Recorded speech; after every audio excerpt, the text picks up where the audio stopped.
Satanism has been a common concept since the mid-1900s, where ideologies based around Satan arose, which is the devil.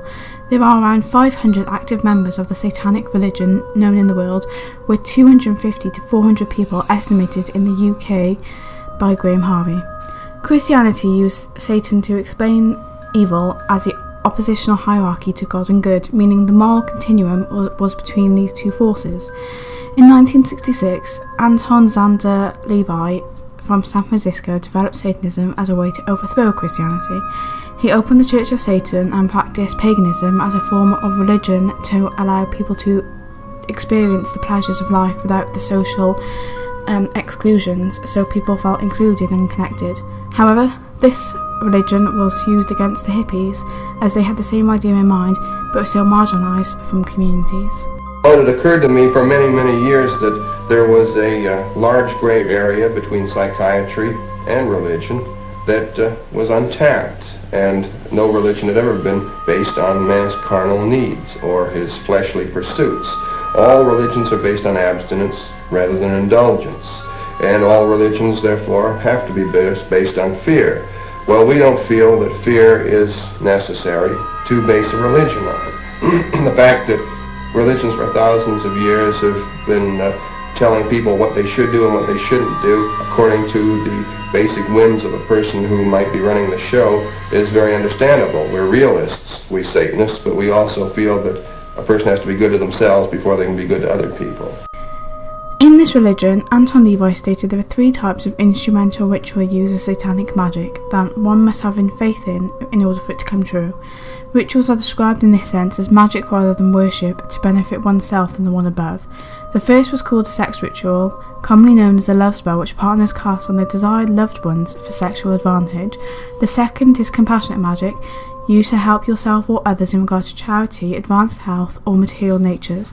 The third force is destructive magic, used for anger, annoyance, contempt, and hate, such as implementing a curse or hex on someone or something.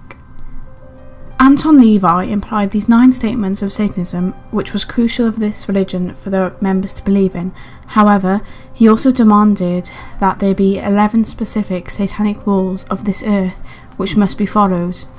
These were: do not give opinions or advice unless you are asked. Do not tell your troubles to others unless you are sure they want to hear them. When in another's lair, show him respect or else do not go there. If a guest in your lair annoys you, treat him cruelly and without mercy. Do not make sexual advances unless you are given the mating signal.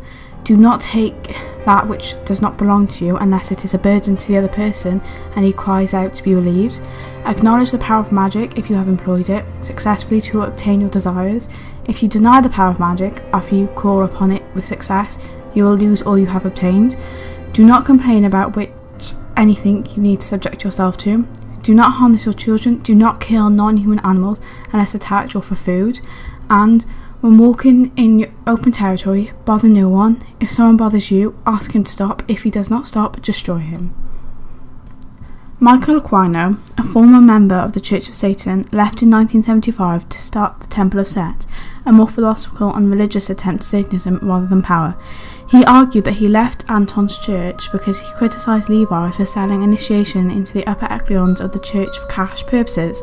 Aquino saw 3 levels of reality: the natural order, philosophic thought, and magical reality, which separates mankind from non-human animals.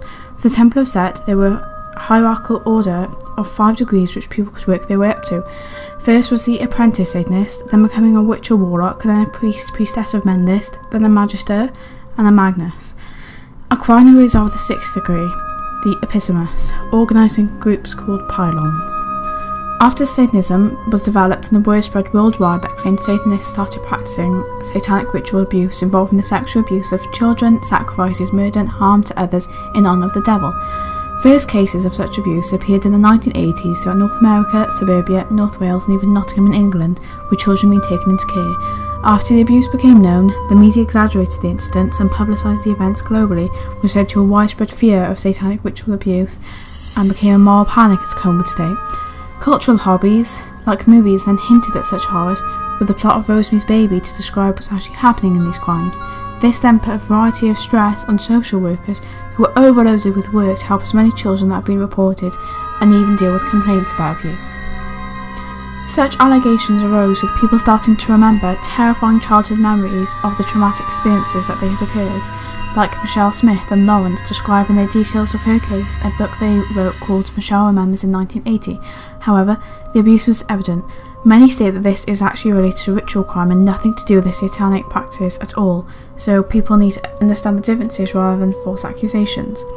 Books such as Jeffrey Victor's 1993 Satanic Panic outlines the US abuse cases, and Jean LaFontaine's 1998 Speak of the Devil both cast doubt on any relation to the satanic abuse and explained that it was actually non-ritualized abuse and pseudo-Satanism. Jean found that victims of abuse had common statements. The women had psychiatric histories, forced implantation, then sacrificed the fetus, and now incorporate the murder of drifters instead. The children were often taken into care with similar concepts as the adults and no correlation to systematic ritual abuse. There exist two high-profile cases where the abuse is confessed, but both cases lack evidence relating specifically to satanic ritual abuse. In 1988, Paul Ingram quickly confessed to sexually assaulting his children over several years and even impregnating his daughter.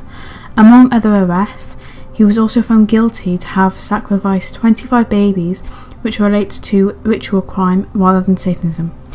After serving 14 years in prison for rape, he was released in 2003 after false memory syndrome was implanted in his case, saying he was falsely confessed to these accusations due to suggestions made by other ritualistic members convincing him that he did such horrifying acts.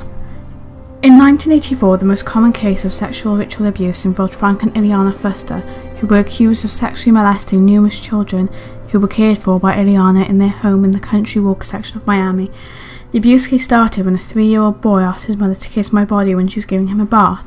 The mother became concerned and reported the comments to the Dade County Child Protection Authorities. The Fusters were arrested in August 1984 but both denied the charges. Frank Fuster, a 35-year-old Cuban immigrant, had previously been convicted of a 1969 manslaughter and served 4 years, then for fondling a 9-year-old boy and was placed on probation. More than 20 children ultimately reported being raped and molested by Frank and Ileana. Jeanette Reno, the state attorney in Dade County, built its case against the Fusters based on the testimony of the children, one specific medical test suggesting abuse, and a confession from Ileana Fuster. The videotaped interviews of the children were conducted by child experts Joe and Lori Braga in a special children's unit within the state attorney's office. The tapes revealed odd objects used, and the evaluations of children had received repeated scrutiny from child psychologists who, based on more contemporary research, argue the methods utilised by Bragas were suggestive and unreliable. The only child who showed physical evidence of abuse was Frank Fuster's son Noel, who tested positive for gonorrhea of the throat. However, the critical lab evidence was destroyed after just 3 days and couldn't get a retest in time. For many months, both the Fusters maintained their innocence. When the case was brought to trial, Ileana's attorney decided to sever their cases. Reno's office offered her a reduced sentence in exchange for a confession that implicated her husband. Ileana at first refused and was kept in solitary confinement for weeks, visited by a series of psychologists and therapists, including 2 from behaviour changes, who tried to recovering memories from her in 1985. At the end of the treatment, Ileana pleaded guilty but stated to the court that she is guilty out of the interest to help the children. The evidence sent Frank Fuster to life in prison without parole, and Ileana served 3 years of the 10-year sentence and then was deported to Honduras. She then stated in 1994 to her husband's attorney that they are both innocent, was said to an evidentiary hearing based solely on Ileana's new testimony that she had not told the truth on the witness stand. After the statement, Ileana told Reverend Tommy Watson in a letter that her husband is guilty and deserves jail. In 2001, Ileana told Frontline that she wanted to tell her story, explain why it changed so often, and set the record straight. She said neither her or her husband are guilty, and her trial testimony and letter were both the result of enormous physical and psychological pressures. Frank Fuster continues to serve his 165-year sentence, with the only chance of release being down to the word of his wife, Ileana.